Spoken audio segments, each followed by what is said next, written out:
everyone. You're very welcome to the Garden of Tomorrow. And hello to our digital audience, wherever you are in the world this evening, you're very welcome. I'm Frida, and along with my husband Javi, we're co-founders of House of Hackney. Excuse me if I'm a little nervous. This is our first time doing anything like this before. And I really want to do justice to this really important theme that nature is our business and how we need to bring nature into our organizations and remind ourselves that nature isn't something separate from us, but that we are nature. Thank you all for accepting our invitation to gather and collaborate on a new vision for business that truly serves our planetary community. This gathering started as a seed of an idea only a few months ago, and we've been buoyed and deeply encouraged by its response from so many of you wanting to use your brands and platforms as a force for good. Let me start with a little bit about our own journey. So our story began with our tiny postage stamp backyard of our house in Hackney, East London. That was the catalyst in 2011 to create a collection that would allow us to bring the prints and designs of nature into our home. Before setting up House of Hackney, I had the experience of working for one of the UK's worst employers, Arcadia boss Sir Philip Green. But I had the extremely good fortune of being there at Topshop at a time when Jane Shepherdson was at the helm. Jane was a visionary for her time. She was an early pioneer of fair trade, the use of organic materials, and she was passionate about giving young British designers a leg up. She turned me on to the possibilities of doing good with business. When myself and Javi had our first child, our son, his birth was accompanied by a rising consciousness around his generation's future, and we realized that we could no longer contribute to the fast fashion industry. From the start, we had a big vision to create a different type of company than the ones we'd previously worked for. Neither of us had studied business before setting up House of Hackney, and in many ways this was a blessing. Without having been schooled in the rules of economics, we conjured up a heart-led vision for our brand. Why couldn't we create a company that was as beautiful inside as it was on the outside? One that truly honored our muse, Mother Nature, as much as it did the beautiful hands that created the product.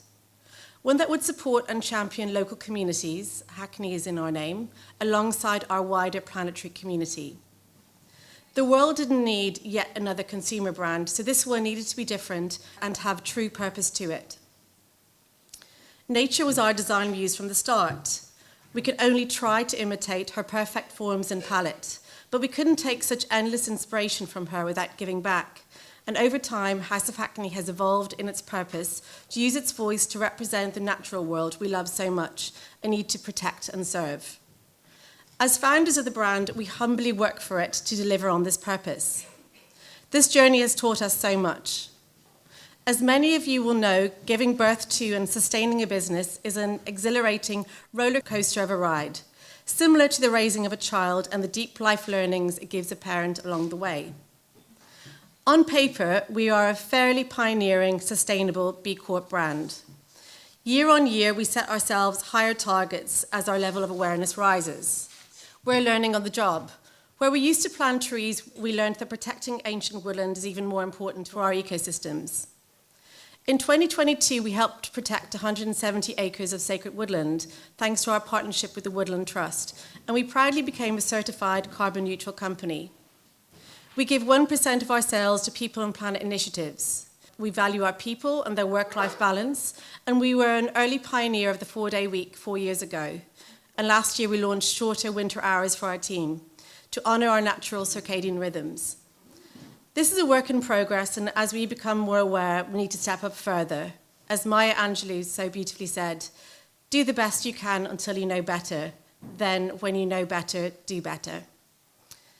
The B Corp movement is a very positive one. It has shone a spotlight on business being a force for good. It's created a much-needed framework for transformative systemic change. However, radical times call for radical action, and it's time to move the dial further. It's no longer enough to just be sustainable, to merely sustain life. We need to actively leave our planetary community, our home, better than how we found it. The initial idea for the Garden of Tomorrow platform came about post-pandemic in the aftermath of the deep realization of how important our connection to nature was. When limits were placed on our access to nature, it heightened the value that we placed on her.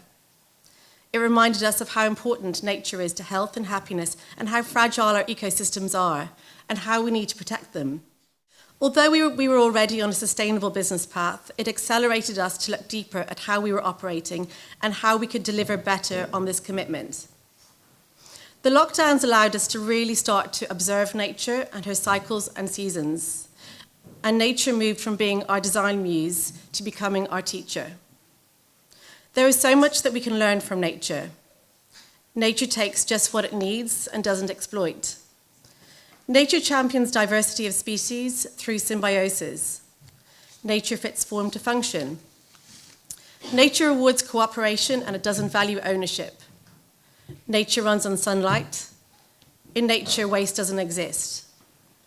Nature regenerates. At the same time, we started hearing the word regenerative more frequently. Firstly, from our regenerative farming neighbours in our home in Cornwall, who had started to restore the soil from the over-industrialised local lands using nature's living systems. They were starting to see the many benefits of this farming practice and the mutual flourishing of soil health, climate health, and people health. So we started to ask ourselves, how could we apply these same living system principles to our business and leave our organisational garden better than how we found it? How could nature's ways inspire us in business? How could we be as generous as the land?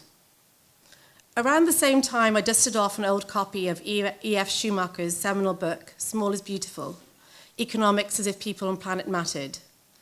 This book celebrates 50 years this year, and it's more relevant than ever. It's an early example of ideas around regenerative, purpose-led business and the need to rethink our obsession with unlimited growth in a finite world. Since the Industrial Revolution, workers have been reduced to human machines, compounded now by the threat of the technological revolution and AI. Wasn't the machine and tech not meant to improve all of our lives for the better, when we are actually feeling more impoverished, financially, spiritually, emotionally, and our natural world isn't doing too good either? Reading it for me was a light bulb moment around the urgent need to ensure we were tending to the needs of our people and planet through our organisation. So we embarked on a brave and exhilarating new chapter in the journey of the brand, where we set ourselves a target to move the dial from being a sustainable business to becoming a truly regenerative one. Our mission is one that, instead of simply sustaining our ecosystems, we set ourselves the higher ambition of actively regenerating the life around us, leaving the living communities we touch better than how we found them. I tried to Google books on how to become a regenerative business and examples of regenerative business case studies, but I couldn't find them. So I signed myself and our senior management team up to a course on regenerative economics, a form of economics that moves away from extractive business models and unlocks the potential for positive contributions to nature and society. Now, this was a model of economics that we could really get on board with. What we discovered was that regenerative economics and business was a heart and head and hands-led approach to business, which was already innate in all of us. It's our natural, caring way of using compassion and empathy and intuition in our decision-making. We actually needed to unlearn our capitalist models of economics and bring wisdom, integrity, and, dare I say it, love into our organizations. This awakening was the start of our regenerative business journey, which in a short space of time has started to transform our organization and the communities it touches for the better. We're just one small example of a small company at the early days of their regenerative story, but our dream is to inspire others to start on theirs. It's a time for radical and practical action and a time for knowledge sharing and collaboration. We've started to share our regen journey on the Garden of Tomorrow platform on our website, alongside a diary of how we are doing it, and also a list of practical resources. We're also working on a course with Schumacher College for 2024 to help organisations to become a regenerative business. I'm always happy to make myself and my team available to help anyone else get started on their journey. But for those who have asked, how did we practically get started? As a caveat, a regenerative journey, like nature itself, isn't a linear one. It's as deep as the ocean and as broad as a mountain range, and you're pulled out of all comfort zones, yet it brings unimaginable joys and unexpected upsides that were never planned. It's an even more amazing world when you start to view it through a pair of regenerative glasses. As I mentioned, we couldn't find a how-to book, so we had to feel our way through the start of it. In a nutshell, the practical steps we took were the following. We brought in a sustainability strategist to initially help us set the next targets of our B Corp impact report, the wonderful Kelly Dalton, who has today become our head of regeneration as she's been on this journey with us. Firstly, we defined our mission and asked ourselves, what is our true purpose, which we set as being one that would inspire people to protect our common home by bringing the wonder and beauty of nature into theirs. Proudly part of the B Corp community, we tend to our house with care for each other in the natural world. 2, we then needed to embed our mission. This became our North Star for how we would operate. Thirdly, we defined the different communities that as a brand we interact with, where there is potential to make a more positive impact. Our people community, our nature community, our factory communities, our local community, and our business community. Then we needed to get our people on board. We started to engage our team through introducing them to the concept and possibilities of regenerative business. But it's not the easiest topic to get heads around. We shared our top-line vision for what our company could be, what a regenerative working day could look like, from spending more time in nature in our organization to bringing true purpose into their roles in company. We spoke about the positive impacts we could make in our own communities. We shared how there would be lots of mutual benefits, including for them. And we surprised and delighted everyone with an equal share of the previous year's profits. We needed to practice what we were preaching. As we gather here in this beautiful summer sunshine, we need to remind ourselves that we are gathering in a time of emergency. We're in the midst of a planetary emergency. We've been living beyond our means, striving for unlimited growth in a finite world. We are facing the realities of climate change as we deal with the devastating consequences of physical growth that exceeds our planetary boundaries. Earth Overshoot Day, the date when we've used up our annual quota of resources, comes earlier each year. We are seeing growing inequality gaps between the rich and poor, and world leaders and tech billionaires who seem more interested in playing in space and with artificial over natural intelligence than protecting our common home. The economic story of consumerism grew into our predominant story since the Industrial Revolution. It promised endless growth as something worth striving for and asked how much value can be extracted from people and planet. However, the future is not won by repeating the old ways. Radical times calls for radical action. Business as usual is no longer viable, and it's time for a new story. And we truly believe in the potential for business to help shape and create this new narrative. I love this quote from Indian author and activist Arundhati Roy. The world is not only possible, she is on her way. On a quiet day, I can hear her breathing. And so can I. It's an amazing time to be alive, and all of us here have an opportunity to co-create purposeful organizations that have the potential to transform society for the better. And we need everyone. It doesn't matter if you're the intern or the bookkeeper or the chief decision maker, each one of us has agency to positively use our influence. The world still doesn't need another interiors brand. It needs companies and their people in their bucket loads that authentically use their voice and actions to serve people and planet. So our business community aims on our regenerative roadmap is to bring the business community together and foster a spirit of collectivism between us all to ensure everyone knows that each action we take is part of a bigger, interconnected set of solutions. And this starts here and now. We realize there is no cookie-cutter approach to regenerative business and that each organization has its own unique, different set of conditions. So we set up this festival with the aim of providing a platform to share other stories of visionary leaders of different businesses with different conditions showing different ways to do regeneration.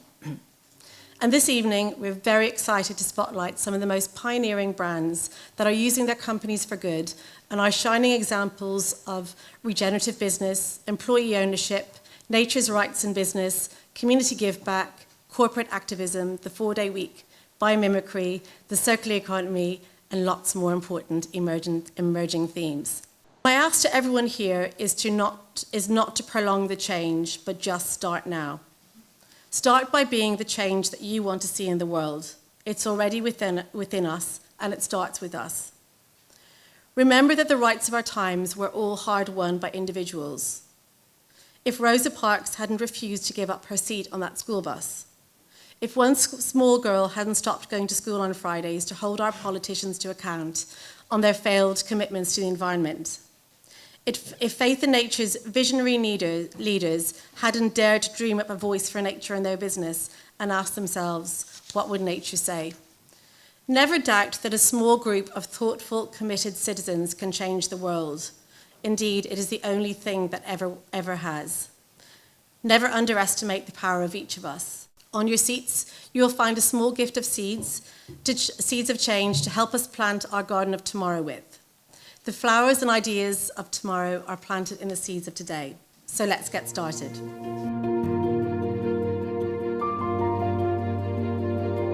We are thrilled to be joined by physician, cosmologist, planetary healer, best-selling author, and businesswoman, Dr. Jude Currivan, and one of the founders of the global sustainability movement, leading authority on corporate responsibility, author and chief pollinator at Bollins, who were the UK's first certified B Corp back in 2013, Mr. John Elkington. So you're very welcome both. I'd love if you might just share a little bit about your journey, the story of Gaia, and perhaps do some scene setting around the times we are in and the evidence we are seeing with our audience. One of the things I've learned in my journey is the perfection of timing. I really feel that we're here now, here and now. You said that, Frida. It's such an important moment, and I'm so delighted we're all here together to hopefully link up and lift up to go forward together. But we're in one of those moments where everything goes exponential and people start to spook. Jim Lovelock really came forward with this perception of the Gaia hypothesis because he realized as a planetary scientist that everything that he was seeing within our planetary home was interconnected. Yeah? And he was seeing the difference between a life-giving planetary home such as ours and what he saw as a NASA scientist was not happening currently on Mars. In other words, the dynamics of what I call now the Gaia-sphere, which is not just the biosphere. We often think of life as just biological organisms, but my work, and I think Jim's work, and I think we'll go on to this, is that we're now finding the evidence at all scales of existence and many fields of research that our entire universe essentially exists and evolves as a living and unified entity. Now that's a big, big idea to get our heads around, but it's actually incredibly convergent with universal wisdom teachings. But the way that I would suggest Gaia is a living, sentient, evolving planetary home. And in that sense, her minerals, her rocks, her geosphere, her waters, her hydrosphere and ice cryosphere, her atmosphere, and her biosphere are completely interdependent.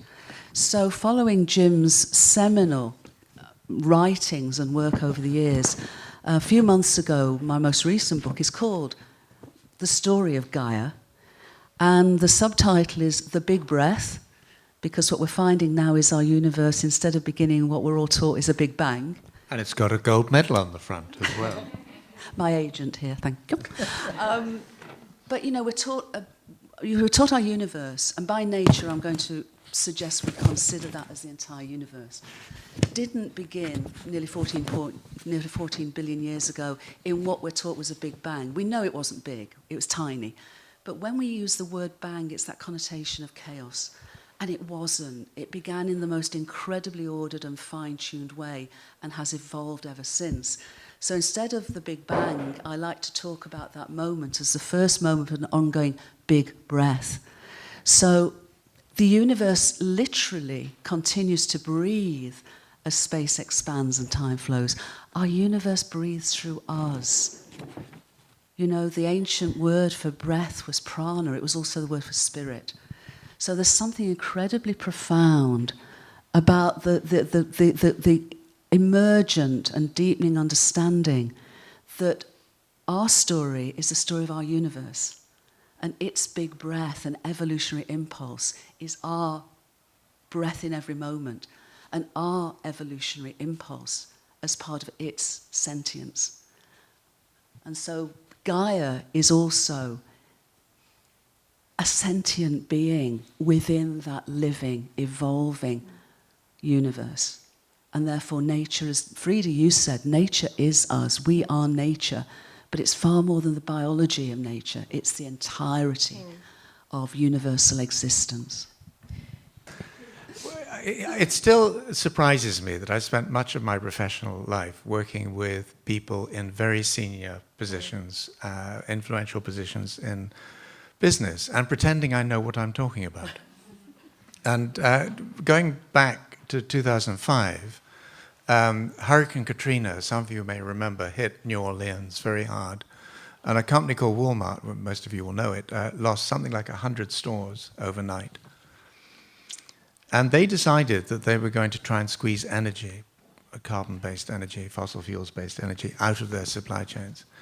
And in about the space of about 3 months, I had calls, bless you, from 2 companies in the States. One was DuPont, very big chemical company. The other one was 3M. Both of them were well known for what they'd done on safety, health, environment, all of that good stuff. When I did the board sessions with them, they both said the same thing. If the pressure to change is coming only from regulation, you can stall it. You can use lawyers and lobbyists and so on, and you can slow the thing down. If, by contrast, suddenly the market switches on, suddenly your key customers are starting to pay attention, then things can change overnight. They can change in a couple of fortnights because people just change their specifications. But the reason I'm going through all of that is right at the end of the 3M session in Minnesota, a woman came up to me, and she was a member of the board, non-executive member, but she'd also been trained as a psychologist. And she said to me, why do you use humor in what you're doing at this level, in dealing with board level people? And I said, I've never thought about it. It's just that something emerged as in the doing. I don't tell jokes. I can't remember them to save my life, really. But it's situational. Somebody says something and you play off it in the moment. It's a deadly dangerous thing to do. But she said something that's always stuck in my mind since, which was, you're doing 2 things. She was saying this to me at the same time. The first one is you're showing that you're not a missionary. You're able to be playful with your own agenda. And I think there is a playfulness in the way that you describe Gaia and your thinking, Jude. But then she said something else. She said, you're also doing something that people do not normally do in that sort of setting, in a grown-up setting of the boardroom and the rest of it. So the reptilian part of their brain is starting to do this odd game of thinking, if he can do that and have, in a sense, the courage to do this, how big is his army outside? And so a lot of what I've done, I've always shrugged off the political tag, but it is political, because you're trying to get people to think in a different way, behave in a different way, and invest society's resources in different ways. I did a book called The Chrysalis Economy back in 2000, I think. And when I started to look into metamorphosis, I discovered something that you will all know because you paid attention in your biology classes and so on. But you know, when the butterfly goes into into the pupa, it turns to slurry. I mean, it just basically melts down. And in that mess, that goo, there are these things called imaginal cells that are like living blueprints that are starting to stick. Well, it's the caterpillar into the butterfly, but sorry. So the imaginal cells are starting to stitch together the butterfly. And my point was that I thought we were headed into our global economy. We're headed into one of those periods where everything melted down, and the imaginal cells are people like us, trying to work out what is it now that who needs to do to make sense of all of this. And the older I get, and the more I see history developing around us, the more I think that is actually an accurate inflection of where we are. Well, nature, the whole of our universe is innately intelligent. We're now realizing, and as cosmologists we're realizing, a very radical way of perceiving the nature of reality, that the appearance of our universe, its energy, its matter, its space and time, we're discovering is not its fundamental reality, but that that fundamental reality is essentially causative, it is intelligent, it is informational. So everything that then emerges as the appearance of our universe embodies that innate intelligence. And the patterns of that innate intelligence we find at every scale, from the most minute to the whole of our universe. You know, they're called fractals. I'm sure many of you've heard of these. But we find that, for example, electrons cluster in atoms when their properties change from an insulator to a metal. We find the same fractal patterns all the way through our planetary systems, the way rivers work, the way that the weather patterns work. They play out through our solar system in terms of resonant orbits. They play out through galaxies and webs of galaxies. And they play out to the whole of space. In 2017, an analysis of some relic radiation going back to the very beginning of our universe showed exactly the same fractal patterns pervading it. And really what's vital is they don't only play out in what we might call natural systems. They play out in our collective human behaviors. This is key, because what we're finding means that we are not able any longer, even if we had the tendency to or not the tendency to see ourselves as separate from each other and from the whole of our universe. We are literally inseparable. And yet nature and our universe expresses that incredible unity in radical diversity. So this is a celebration of diversity in a universe that's evolved over 14 billion years nearly from its innate simplicity to ever greater levels of complexity and individuated self-awareness, to us, to this evening, to this bow wave of the here and now and the potential, the possibility, the invitation, it seems to me. And I hope to you too, John and Frida and all of us, that it's as though the universe is inviting us to remember who we really are. Many of the people that people like us work with in the business community are not, they do feel separate. I mean, you go into their boardrooms and it's hissing it's that white noise of air conditioning and people being protected by all sorts of people around them. So I think we have to puncture those realities. We have to bring the wider reality into those worlds. And one of the striking things I've heard a number of director level people in business say recently, particularly since Greta did what she did with Fridays for Future, was, I'm being beaten up at the breakfast table by my own children, and I don't know what the story needs to be to sort of get them off my back. To your question, I think climate change and carbon as a currency, many business brains can get themselves wrapped around. When you bring in nature and the fractal elements and all the rest of it, I think a lot of these business brains are in danger of crazing, just simply not knowing what to do with all of this. And for about 6 years, I'd served on the board of Janine Benyus. Some of you all know the Biomimicry Institute and the work that they've done to bring nature's wisdom into design and so on. And I just wish somehow we could clone people like you, Jude, people like Janine, and get them into these senior decision-making processes at the critical moments where people are open, and that's rare, and then present in a way that people can engage with and absorb some of that wisdom. Because as soon as you say wisdom in a boardroom, and there are people here who may feel differently, but it's not a word that is wildly attractive at that level. Our organisations are still 19th century. You know, what happened in the 19th century based on 19th century worldview is how we educate our kids, how we deal with our healthcare, how we organise ourselves, and it is hierarchical. And it embodies very mechanistic, but also I would say quite masculine approaches to how we look at the world. And that's why the extractive and all the things that we know are existential threats to us now. But I think a number of things are happening. And I think it's really important to appreciate that this is something, as a cosmologist, I feel there's an evolutionary impulse that's bigger than any of us and all of us that's working through us at the moment. So we're both, in a sense, waking up, but we're being woken up. We're being invited into this journey forward. And so I think there are a number of ways. One is more and more feminine. And I don't just mean women. I mean the feminine attributes of inclusion and compassion and care are very much more and more coming in. Gaia evolves through cooperation, not through competition. And I think this is a key point for us now, to realise we've gone as far as competition can take us, and it's absolutely no longer unsustainable.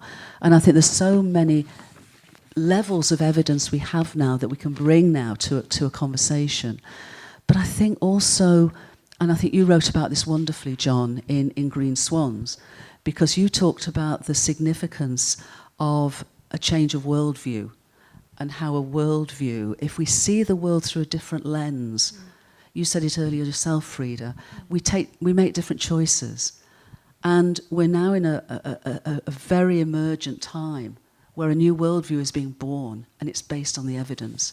And so I think the more of us can link up, lift up, and share this perspective, it almost gives people, whoever they are, however they are, some are getting aha moments, because this is what they felt within themselves for a very long time. Others are being not just given permission, but safety to have a different look at things. And so I am optimistic. I'm also realistic. But I think ultimately, unless we change our worldview, we cannot change our behaviours. And we've had a collective dis-ease of separation. And we're now realising that it is an illusion. Because we've had people like Walmart declare that they're going to become a regenerative company. Walmart, PepsiCo, Unilever, Danone, a range of big companies. And now they're sort of sitting back and thinking, and what the hell does that mean? We can buy B corporations or whatever it happens to be, but what's that going to mean? And the difficulty is that if you're an individual company, you cannot do this alone. You cannot even do it with your supply chain. This has got to be a market dynamic. And therefore it goes back to economics, it goes back to how value is calculated, incentives in markets, it goes back to government policy. And so I think we are hearing a lot more of that regenerative rhetoric in business, but it's a bit like sustainability before it. People are using the word without properly understanding what they're talking about or committing to. We, our universe, our planetary home Gaia, has innate meaning, an inherent evolutionary purpose. And yet we've been taught that we live in a dead universe, which has no purpose and no meaning. And this is completely turning that on its head. Completely turning on its head, which is why it does converge with universal wisdom teachings.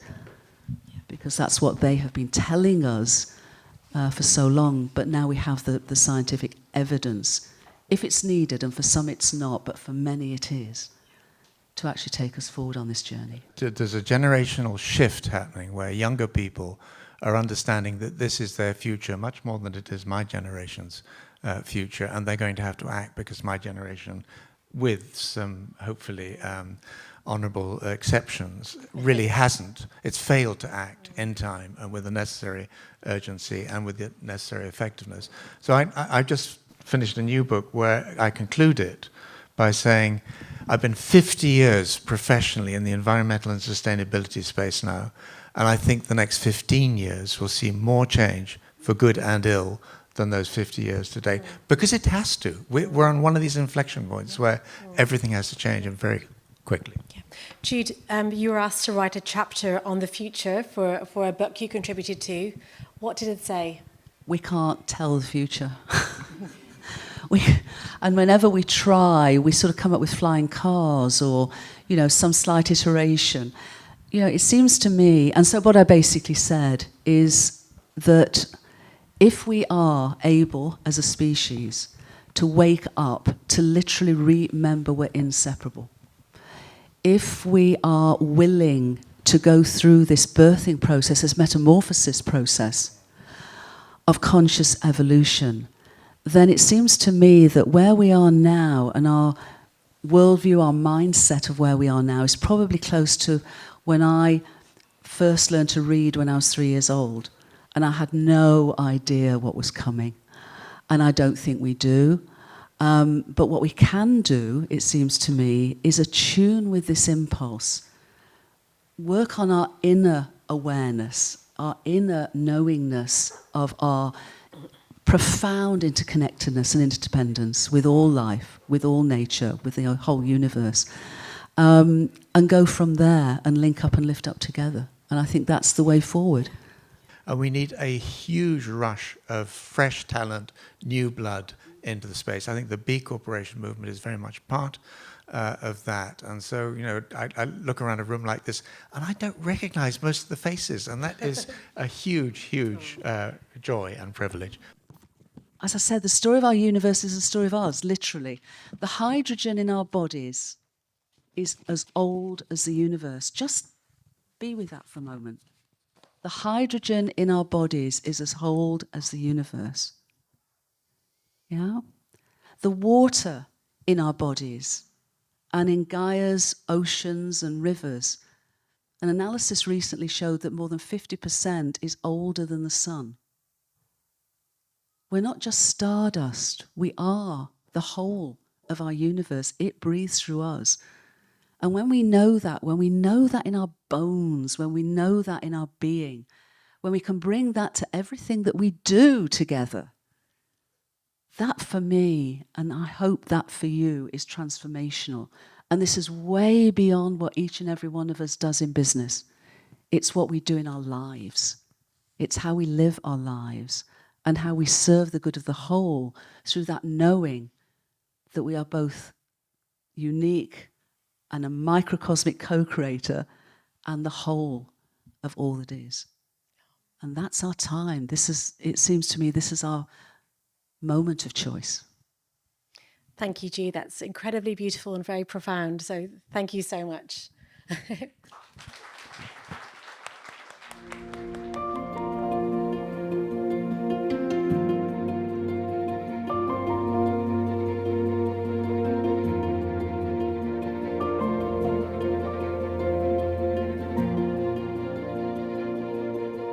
We're going to start with Riverford. Guy, you did something really cool and made headlines recently by selling the last of your shares in your business, making Riverford Farms 100% employee-owned.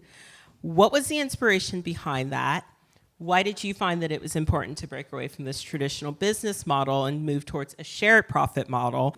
Well, you said shared, and that's what it's all about. I think we need to learn how to share more, and I don't see that we can live sustainably on this planet unless we do that, really. And I think equality and fairness is inextricably linked to sustainability. So, I mean, that's why I do feel so strongly that I wanted the business to be employee-owned, and everything is devoted to generating shareholder value. That's more or less corporate law, and I wanted no part of that. It took almost 20 years from originally having the idea and the aspiration to making it happen. And as with almost anything, the detail is incredibly important. Basically, I owned all the equity, so I could make my own decisions. Our suppliers actually were pretty skeptical. They trusted me as a fellow farmer. They didn't trust this organisation and the directors of Riverford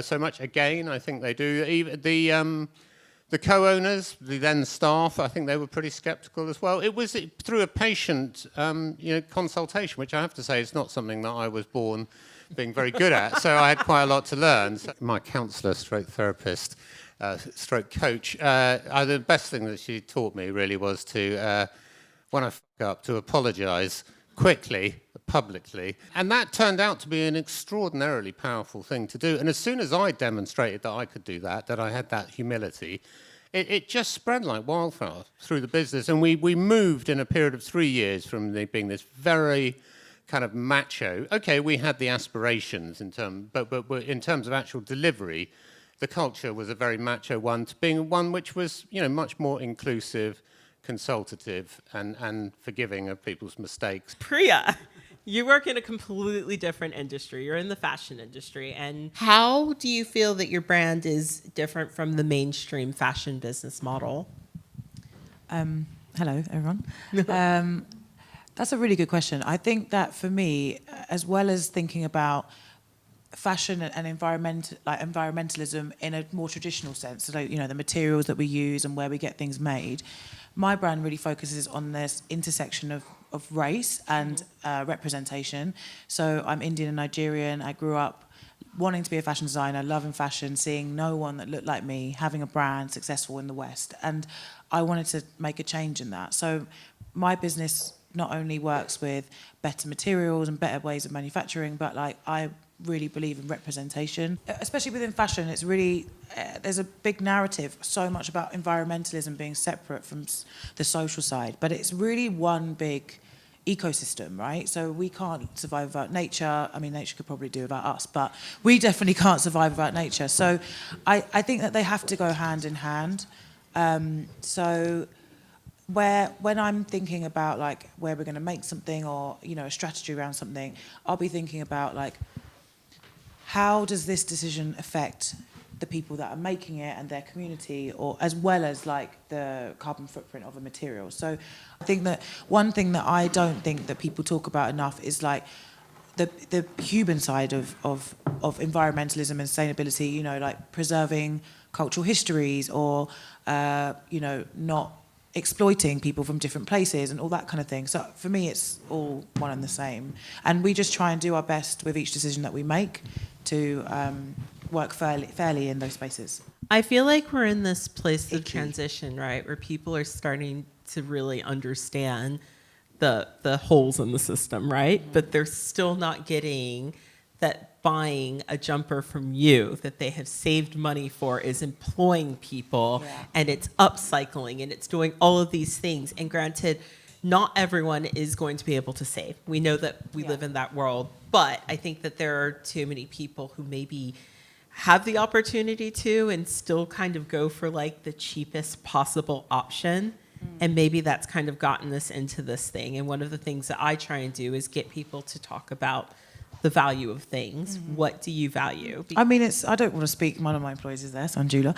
I don't want to speak for people, but from what I can understand, I think that my team internally really enjoy being in a work environment where we all get each other and can be quite open with each other.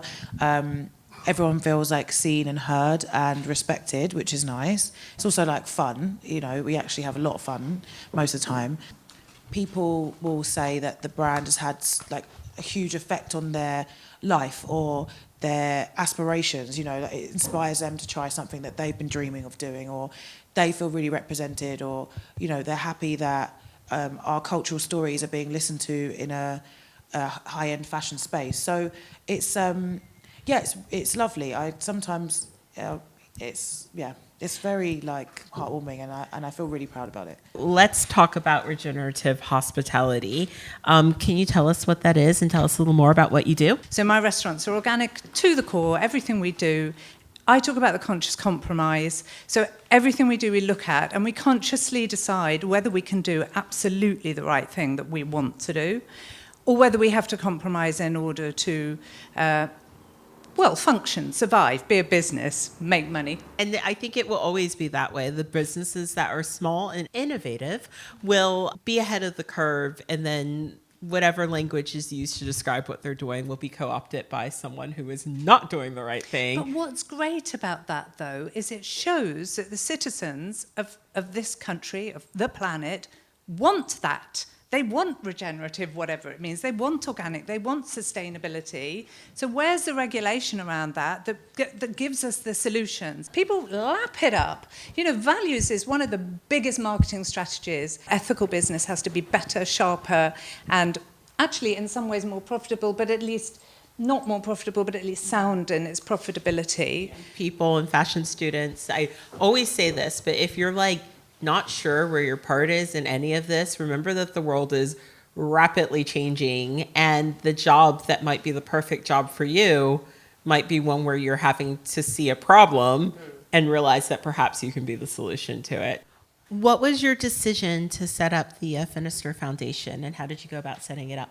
Yeah, it's one of the proudest parts of the business actually. My wife was in charge of setting it up, and the idea is that it was set up quite quickly, taking advice from the B Corp community, and it can now be funded from the business, which is really exciting. So we run, we do sale events, we don't do Black Friday, we do Blue Friday, and all the money, all the orders we get on Blue Friday that weekend, we match with a donation from the business. It's about equal access to the ocean for all. We can, introduce people who maybe have barriers of entry in the sea, and that could be on any number of fronts, race, gender, religion, economic, whatever it is, and we can use the foundation to break those barriers down.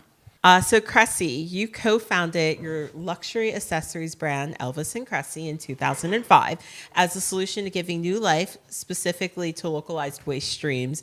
And in this case, it was London's decommissioned fire hoses. Since then, you've gone on to work with other waste materials. You've partnered with Burberry, and you take a deep dive into how you can be accountable for your business impact, from which you have set up your own regenerative farm. Well, I guess I'm more of a waste manager than a fashion designer, and I'm very comfortable in that world. I love talking about poo. I have no problem talking about poo. I have huge issues talking about Vogue magazine and runway shows and seasons and collections. We started because when I came to the UK, I had some time. It was the first time in my life that I took some time to be curious, and I went day one to the sewers. Which I was really disappointed by, because I thought I was going to see Victorian mastery and how to treat sewage, and what I saw was big tunnels to move it somewhere else. Yeah.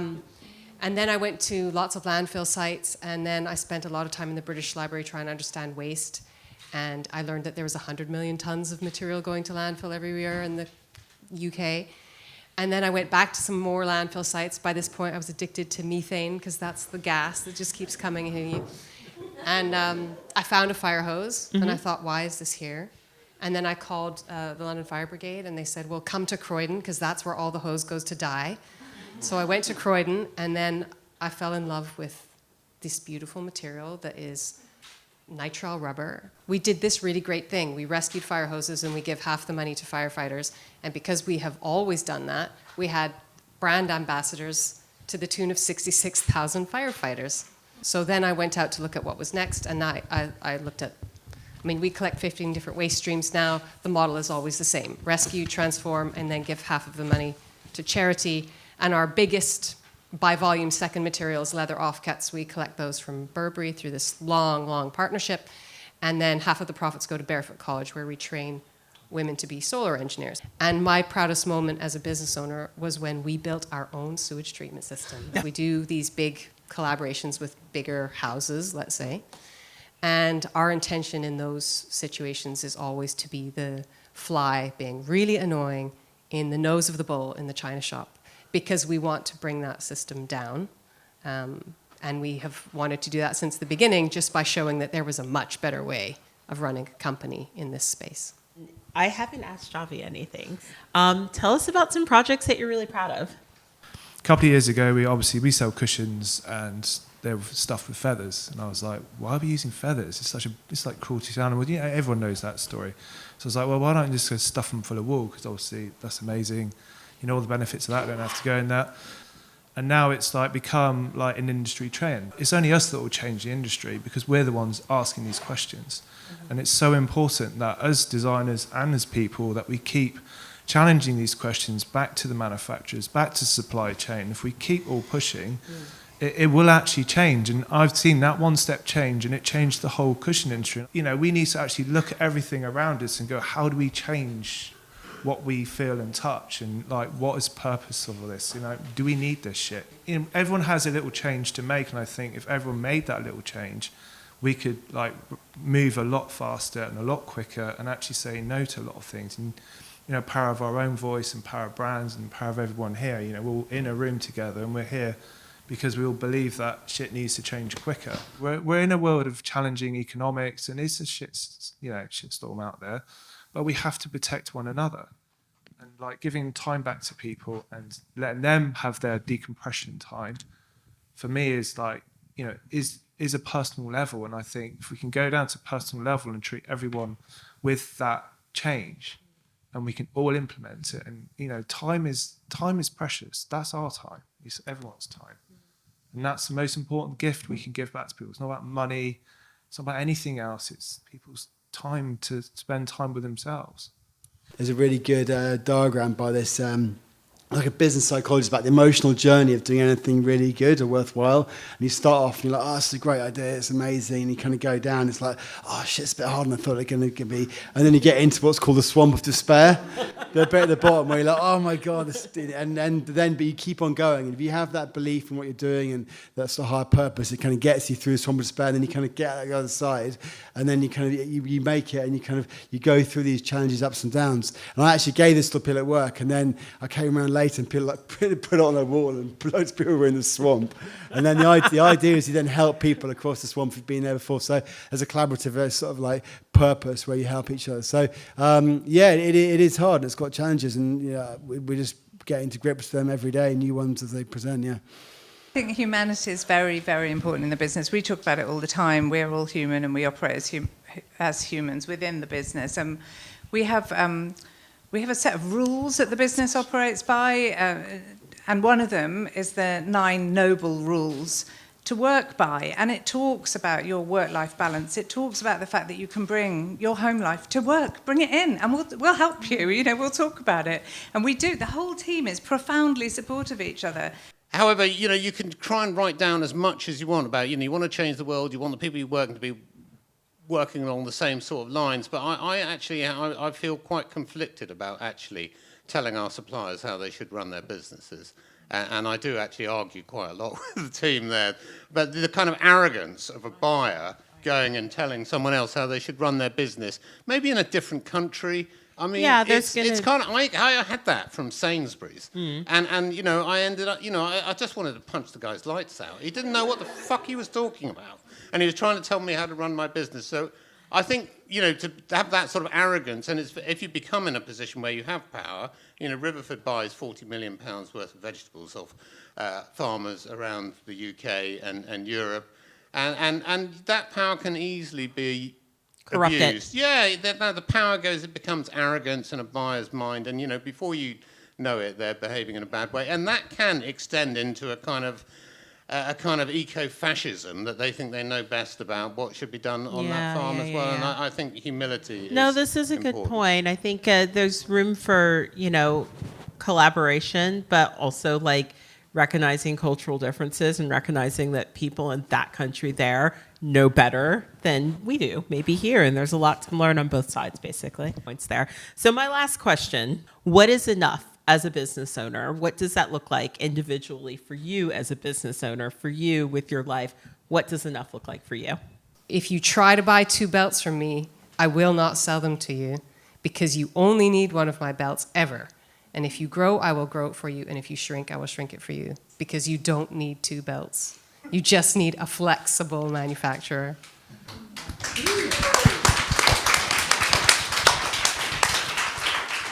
I want to create a company that actually puts all the profit back into restoring the planet that we're in. So create a better future for our children's generation, because we're at this standoff now where we actually have to really learn to give back. And nature is a two-way thing. It's like it gives and it takes. But all we've done is just take. Profit comes from taking from the environment.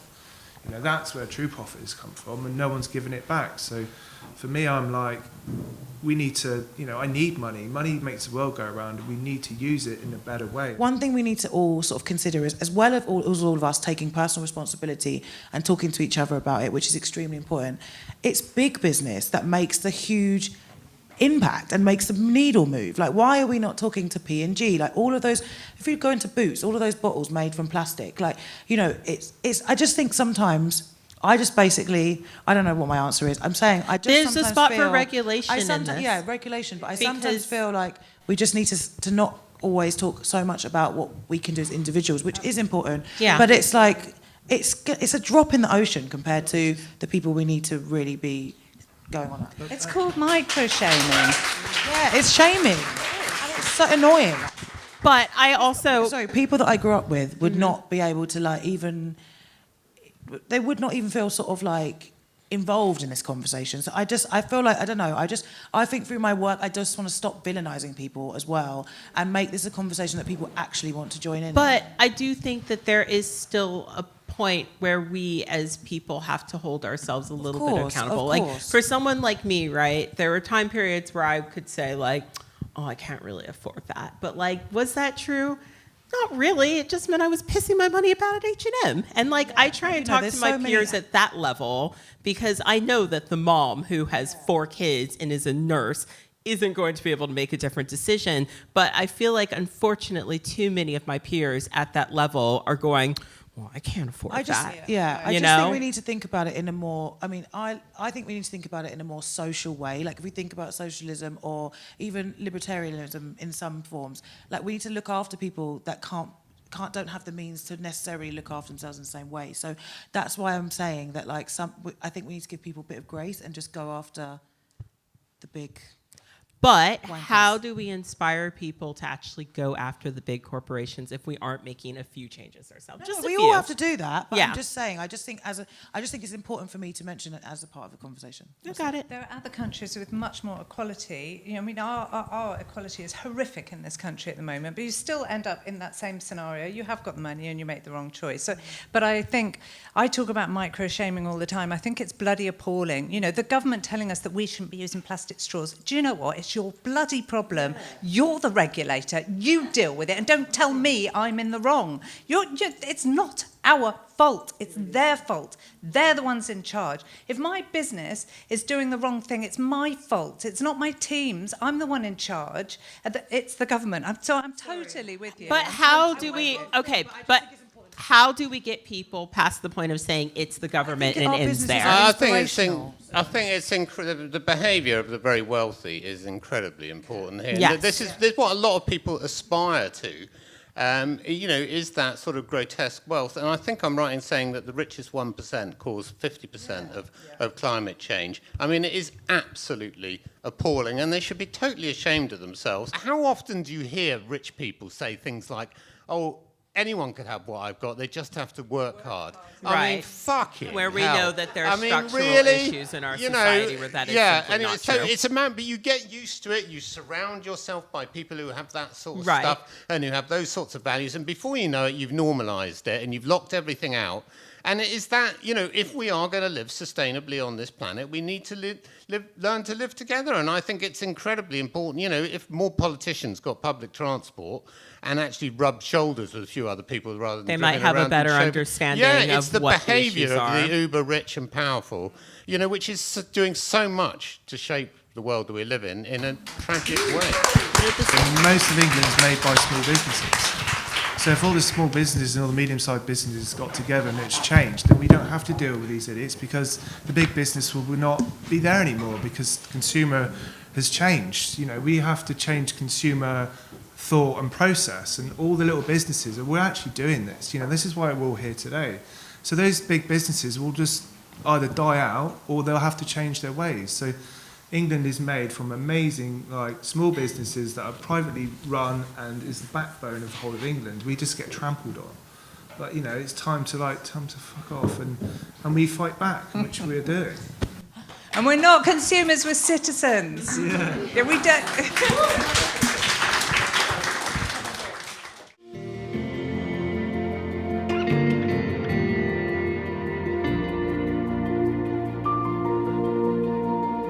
As all of the people today have been saying so far, John was saying, what is the market demand? Well, that comes from all of us. What is our motivation as consumers? What is our motivation in our families? What is our motivation in our workplaces? In neuroscience, they're actually proving that living this and caring for others is actually what makes humans happy. And I love that so very much. It is the core of being human. In fact, it's the core of being mammal. So let me just throw out to you a lot of versions of the golden rule so that you really understand what I'm talking about. If you want to be respected, Treat your employees and your suppliers with respect. If you want clean air and clean water, then don't pollute. If you want to be paid a fair wage, then make sure everybody that you come in contact with and do business with are also paid a fair wage. And this is referring to what Jude was talking about. If you want to live, is it not arrogant to think that all other life does not also want to live? That is the greatest impulse on our planet. Life just wants to be life. What we need to think about is the other hemisphere of the brain, the part of the brain that is empathetic, intuitive, the part of the brain that people like Donald Trump to speak to very well. And I think for me, for Reboot, there are three drivers for that. One is cultural, one is educational, another one is about purpose, or sometimes we say values.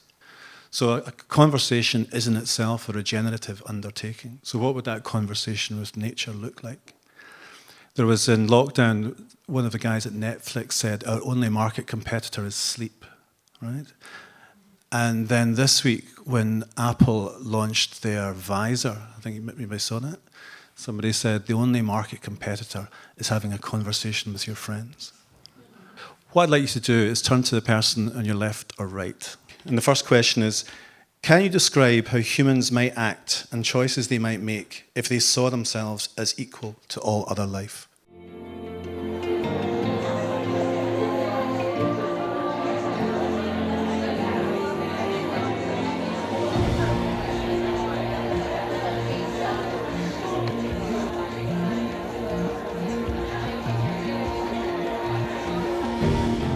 Regarding the equality question, we said it was very difficult because there isn't equality amongst human beings at the moment. So how do you carry that forward to nature when we haven't actually sorted out our equality yet? That was just one thought that we had. So it's a symbiotic journey, right? And I think that's the concept probably a good number of people here might be aware of as just transition, which is to say that the burdens of transitioning to a renewable energy first field will be borne most by the people in the global south. And I think that's a core doctrine, which for me is the golden rule writ large, the idea that the balance of activities between the north and south, it has to be a joint journey, it has to be an integrated one, it has to be a holistic one. And at the very basic the level, that's about respecting workers' rights. It's about making sure that we don't ask people in sub-Saharan Africa to bear the brunt of what comes next. It's about, I've heard very powerful speakers from places like Pakistan talking about the indignity with which we accord lives of people who are affected by floods and climate change in non-privileged parts of the world. So I think we have to start looking at the sacred nature of every human life and think about the dignity that we accord to that as a joint and mutual process of the transition to whatever's coming next.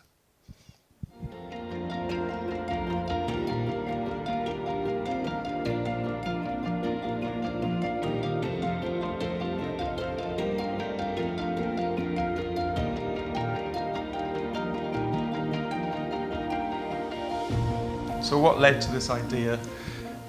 I guess, so 50 years ago, nearly 50 years ago, my stepmother started Faith in Nature, Rivka Rose. And, she founded a company with real purpose. Right, it's sort of built into the name. I mean, that name is a gift, right, to someone coming to Faith in Nature all these years later. We started working, Anne and I, we are joint creative directors of Faith in Nature. We started working with Faith in Nature about 7 years ago or so, and at the time, we went in, it was very unknown, it was relatively, it was at the back of health food shops, that's where it lived, and, some diehards might have known it, but we started digging into it, so going, no, this is such a great story, there's so much great stuff about this company that needs to be told. Surely we can do that, given that at the time, we'd spent 20 years in Adland doing it for all the other brands, like why hadn't I done it yet for our family company, So we came at that, but one of the first things we did was we spoke to everyone in the company, asking them what they felt faith in nature meant to them, what faith in nature was. And then we spoke to Rivka, the founder, and said to her, so, what do you want us to really recognize about this? And she said, the one thing I want you to really know and understand is that none of us, I, as in Rivka, we're not in control. Nature's in control. So you're like, all right. That then, turn that around. It's like, okay, so what's going on here? We've got nature as the boss, is the way we articulated that. So the first thing we did was we wrote nature as the boss on the boardroom wall. And we were like, look, any decisions where you're a bit confused, that's the answer, right? And that's how we started. That's how we went through the art direction process. We went, well, what would that mean if nature was art directing the brand? At the time, the natural aisles were super beige and boring. Nature does not look like that. You look out the window, nature's bonkers, right? And that's where the aesthetic started. But actually then you start going deeper and deeper and deeper until Anne said, and I think this is just the most beautiful and brilliant question, a couple of years ago, she said, well, what if nature really was the boss? Suddenly we're thrown into a business structure, a very old business structure of what a board structure is. And something became really apparent that, on boards, people are meant to just have answers. It's all about answers, and that seemed quite weird. And we were being asked to make decisions about a lot of things and have the answers. And I think that we just felt relatively uncomfortable with that. It was kind of like, well, everything we're making a decision on here, I think this was in the film, everything we're making, being asked to make decisions on impacts the natural world, but there is this voice that isn't in the room, and that's the voice of nature. And how are we to truly make fully informed decisions if we don't have the voice of nature in the room? So that led us to this question of, can nature be the boss? How do we give nature a voice? And how might our business change if nature had a voice? Hello, everyone. Thanks so much for having me to speak today, along with these two wonderful human beings. So I'm Bronte, and I was the technical legal brain behind the idea, and I birthed this into existence with these guys and the rest of the board. So where do I want to start with that question, what are the rights of nature? Well, I think the first thing I want to point out is something that Jude said earlier, which she literally just took the words right out of my mouth in Meatloaf style, which was that we're all storytellers. And Paul and I, who's my co-director at Lawyers for Nature, realised a couple of years ago that we as lawyers hold a really powerful position in society, and we can either make really bad things happen or we can make really good things happen. And lawyers are often at the forefront of a very technical story. And so when we think back through history, we've got a really, really checkered past as humanity of excluding large groups of humanity from decision-making forums. We've done it for thousands of years. So we can point to loads of groups. We can point to 51% of humanity that didn't have a voice and a vote in our public sector, in our state systems. And what happened when women got the vote, and what happened during the civil liberties movement, and what happened during the children's rights movement, is that people, really visionary, creative people, just started telling a new story. And they said, well, what about if this happens? Well, what about if we do that? What about if we give a voice and a vote here? What about if we power share? What about if we have accountability and transparency in that power sharing agreement? And those stories gather traction, and what happens is the lawyers start hearing about them.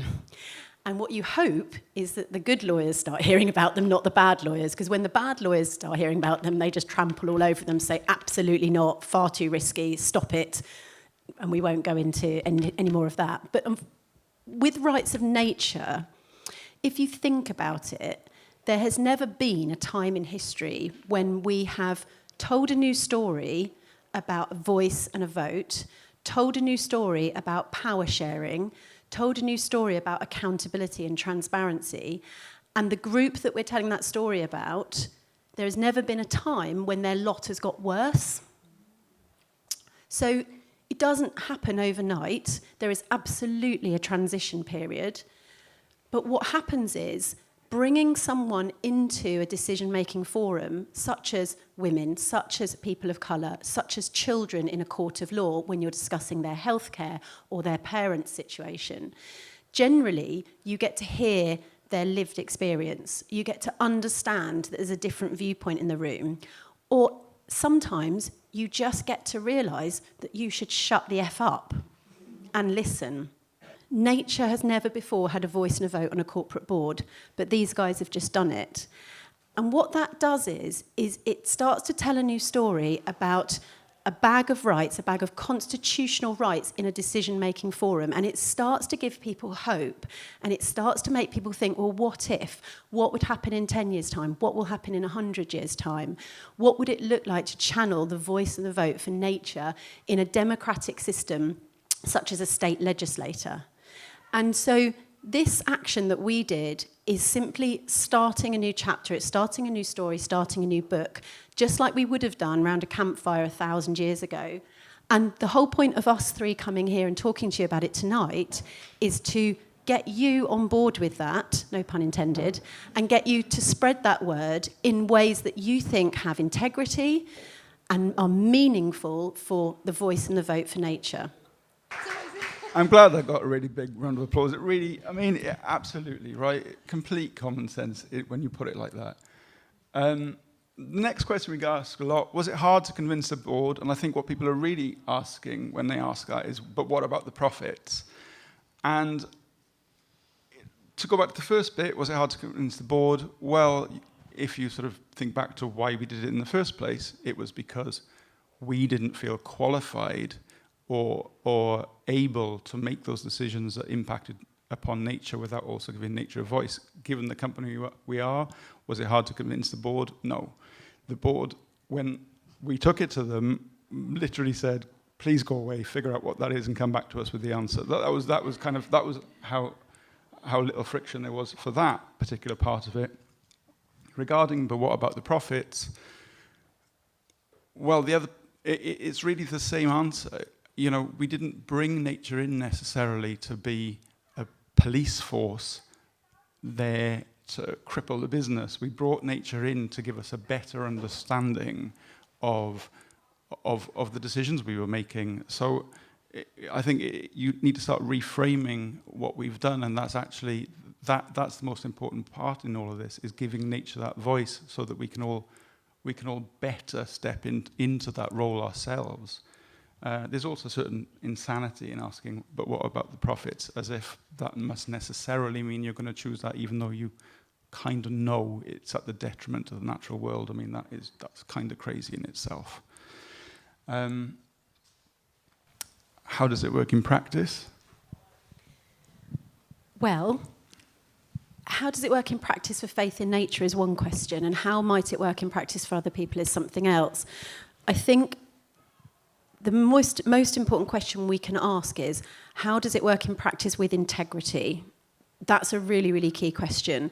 So you cannot simply tick a box, appoint nature to your board, done, I'm done, move on, give me my next corporate project.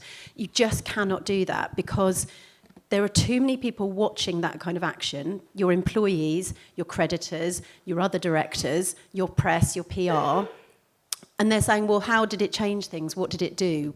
What are you thinking about now? And so how does it work in practice? The one thing that I always say to these guys whenever we sit in a board meeting, and when we have extra board conversations as well, is there's something incredibly powerful about sitting in a boardroom and saying, well, we want to do this thing, and nature says, I really don't want you to do that. I'd rather you do this thing instead, though. And the board going, yeah, we've heard you, and we're just going to do the thing we want to do.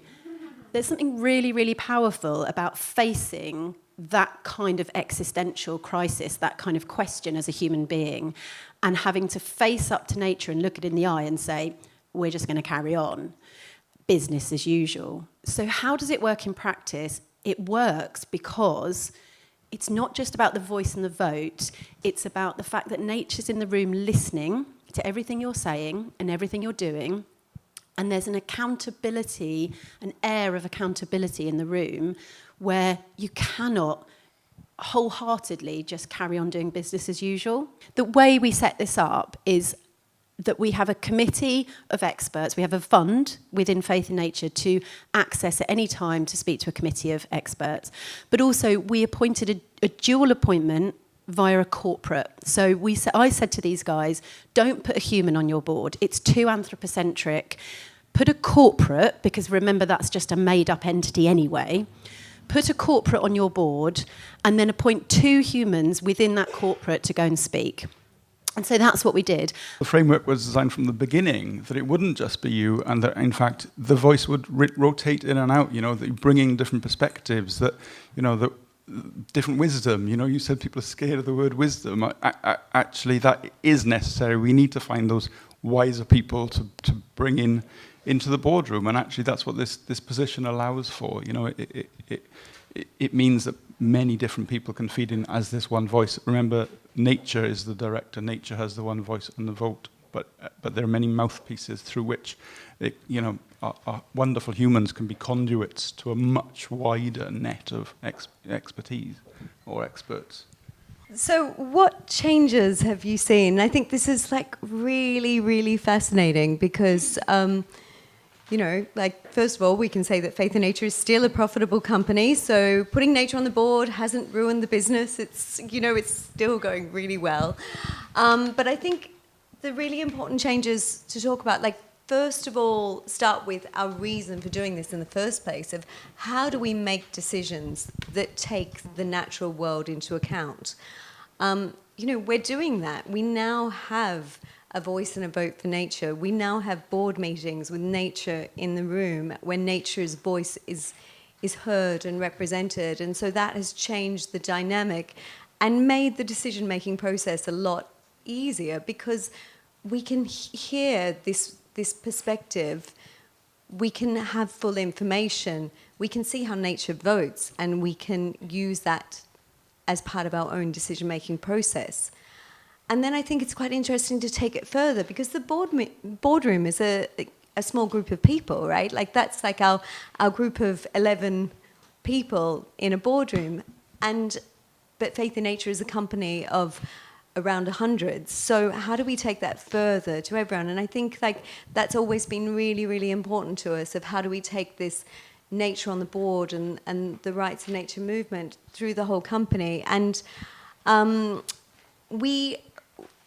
I think going back to our advertising brains, we actually said right from the beginning, we're well, nature on the board is it's quite conceptual, and because we're doing it for the first time ever, it's kind of going to be hard to grasp. So how do we turn that into language that anyone throughout the company will be able to understand and take on board and use in their day-to-day lives?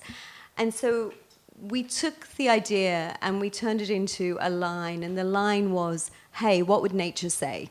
We are taking the rights of nature and this ecocentric view so seriously that we have changed our constitution of our business. We've appointed nature to the board and gone through this legal process. And we've given this question to every single person of, you have permission to ask that question in everything you do. And it's now written on our factory wall, on our office wall. It's everywhere. And every day we hear this question asked back to us of, well, hey, what would nature say? And it means that everyone's having these ideas. And actually, people are changing the way they do things.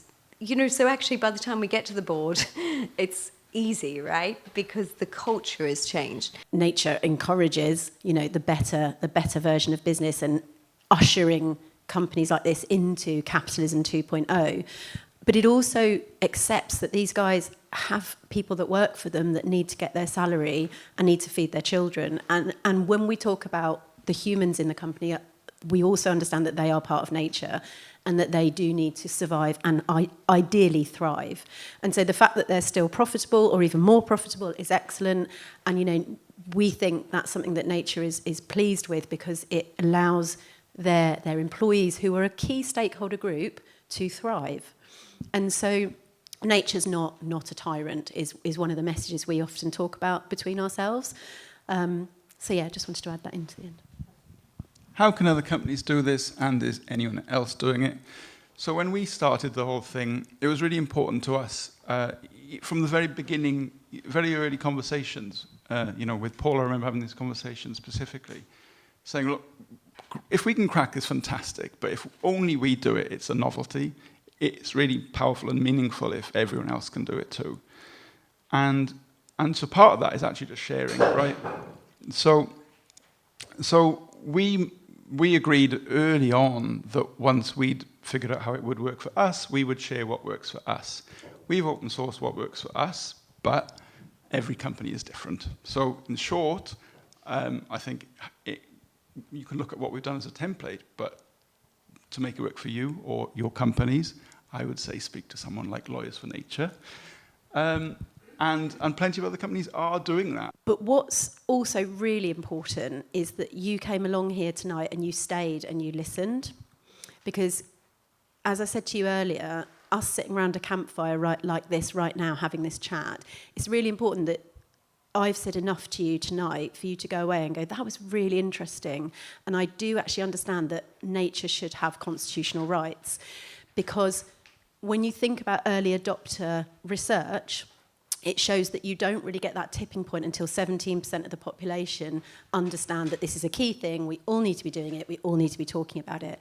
So even if you think, well, I'm just a junior employee at the moment and it sounds fantastic, but I will never get the ear of my senior team, or even if you're a senior board member here tonight and you're thinking, lovely, would love to do that, we'll never convince John in, supply chain because he just is not interested.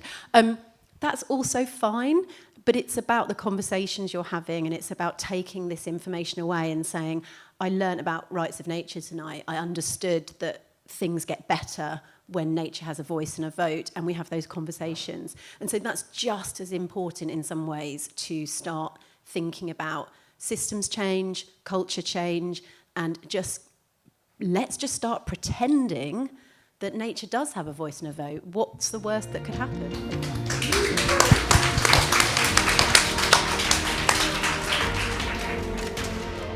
I hope their story and many of the bright minds and passionate voices and very fun voices also that we've heard this evening will ignite new ways of being and doing and bringing nature into our business.